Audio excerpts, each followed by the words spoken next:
আসসালামু আলাইকুম বন্ধুরা, আজকে আমি দেখো সবজি দিয়ে নুডলস রান্না করে দেবো বাচ্চাদের। তো এর মধ্যে আছে পটল, আলু, কাঁচা পেঁয়াজ, কাঁচামরিচ। তো এদিকে আমি দেখো সবজি রান্না করে দেবো বাচ্চাদের। তো তার জন্য দেখো আলু, পটল, কাঁচামরিচ, কাঁচা পেঁয়াজ কুটে ধুয়ে পরিষ্কার করে নিয়েছি। তো এটা এখন আমি তেলের উপর, সয়াবিন তেলের উপর হালকা ভেজে নেব।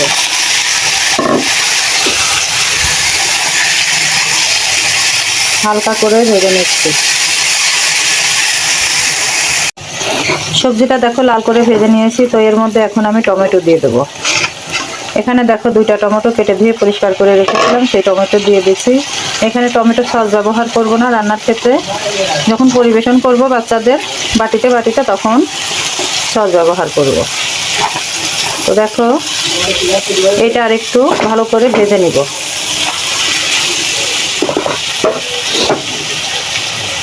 দেখো এখন এর মধ্যে ধনিয়ার গুঁড়া দিয়ে দিলাম 1.5 টেবিল চামচ।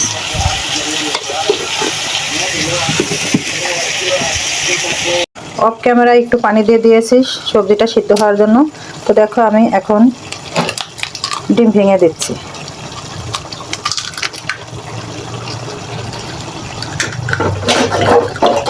ডিমটা আমি আগেই নাড়া দিব না, ডিমটা একটু ভাজা হলে তারপরে নাড়া দেব। তো ডিমটা দেখো শক্ত হয়ে গেছে, এখন আমি ডিমটা নেড়ে দিব।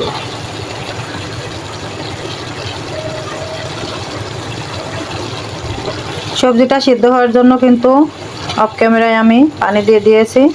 তো সবজিটা একটু সেদ্ধ হলে নুডলসটা দিয়ে দিব।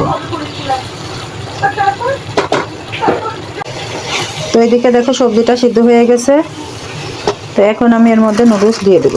দেখো নুডলস ভেজে দিলাম।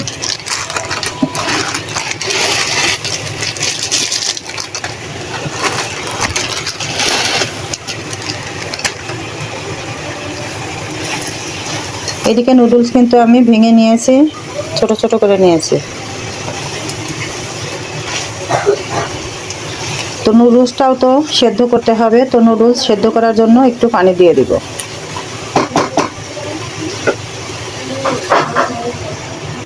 অল্প একটু পানি দিলাম নুডলসটা সেদ্ধ হওয়ার জন্য।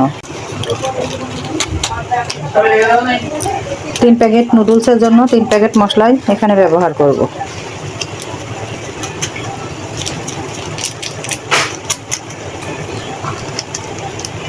এখানে দেখো 3 প্যাকেট নুডলসের মশলা দেওয়ার পরেও আমি স্বাদে ম্যাগি মশলা আছে সেটা ব্যবহার করছি, শুধুমাত্র টেস্টের জন্য।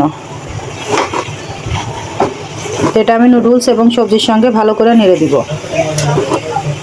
তো বন্ধুরা, যেসব বন্ধুরা আমার রান্নাগুলো দেখো কিন্তু জানি না কি কারণে তোমরা ফলো, কমেন্ট, শেয়ার, সাবস্ক্রাইব করো না, তা আমি তাদের উদ্দেশ্যে বলি, তারা তো অবশ্যই আমার ভালোবাসো রান্নার পেজটা, সেই জন্য রান্নাগুলো দেখো। তবে রান্নাগুলো দেখো ঠিকই, তোমাদের ফলো, কমেন্ট, শেয়ার এবং সাবস্ক্রাইব করতে দোষ কিসের? তো সেসব বন্ধুদের উদ্দেশ্যেই বলি, তোমাদের যদি ভালো না লাগে তাহলে আমি আর বলবো না ফলো, কমেন্ট, শেয়ার, সাবস্ক্রাইব করে দিতে। আর যদি ভালো লাগে তাহলে ফলো, কমেন্ট, শেয়ার, সাবস্ক্রাইব করে দিও। তোমাদের একটু ভালোবাসায় আমি অনেক দূর এগিয়ে যেতে পারবো। তো দেখো এটা খুব ভালো করে মিশিয়ে দিচ্ছি, মশলাটা সবজি এবং ম্যাগির সঙ্গে মিশিয়ে দিচ্ছি। এই ম্যাগি মশলা কিন্তু আমি আজকে একটু অন্যরকমভাবে রান্না করলাম। এটা কিন্তু আমি সেদ্ধ করে পানি ফেলে দিই নাই। দেখো আমি এভাবেই রান্না করলাম।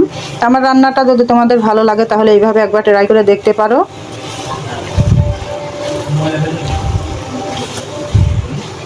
একটু বেশি সবজি দিয়েছি, বাচ্চারা এখন ভাত খাবে না, শুধু ম্যাগি নুডলসই খাবে সবজি দিয়ে। আমি আর একটু রান্না করে নিব। এই অবস্থায় অবশ্যই লবণটা চেক করে নিতে হবে। লবণ যদি বেশি হয়ে যায় সেজন্য আগে থেকে বেশি দিতে হবে না, অল্প পরিমাণে লবণ দিবে। যেহেতু ম্যাগি মশলা, স্বাদে ম্যাজিকে দুটাতেই কিন্তু লবণের পরিমাণ থাকে, তো সেই জন্য লবণের পরিমাণ প্রথম অবস্থাতেই অল্প দিয়ে নিবে। চেক করে যদি কম মনে হয় তাহলে আরেকটু দিয়ে নামিয়ে পরিবেশন করে নিবে।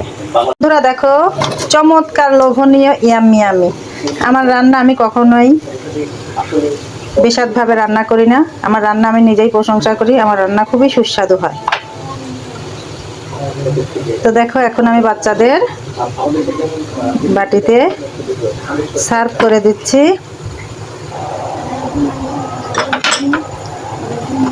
বাচ্চারা এখন এটাই খাবে, ডিনারে ভাত খাবে না তারা। পরিবেশন করে দেখাচ্ছি। তো বন্ধুরা দেখো, উপরে সস দিয়ে পরিবেশন করে নিয়েছি, কাটা চামচ দিয়ে আমার বাচ্চারা এখন খেয়ে নেবে। তো তোমাদের যদি ভালো লাগে তো ফলো, কমেন্ট, শেয়ার, সাবস্ক্রাইব করে দিও, আবারও বলছি।